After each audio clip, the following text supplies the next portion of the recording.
4, 3, 2, 1.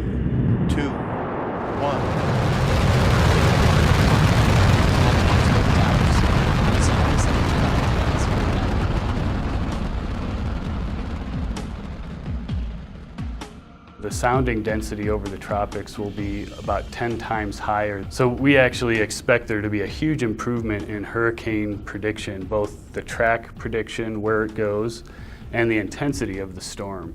COSMIC 2 is really going to be a revolution in atmospheric remote sensing. The COSMIC 2 spacecraft is really an observing platform that includes the spacecraft itself and the instrument. The COSMIC 2 spacecraft will be much more stable than the COSMIC 1 spacecraft, and that will allow us to measure very accurately. The other part is the radio occultation instrument. And that instrument is advanced and it will provide many more soundings. The high gain antenna on COSMIC will allow us to see into the lower troposphere and measure water vapor very accurately. And this is the greatest benefit that we think we'll get out of COSMIC 2.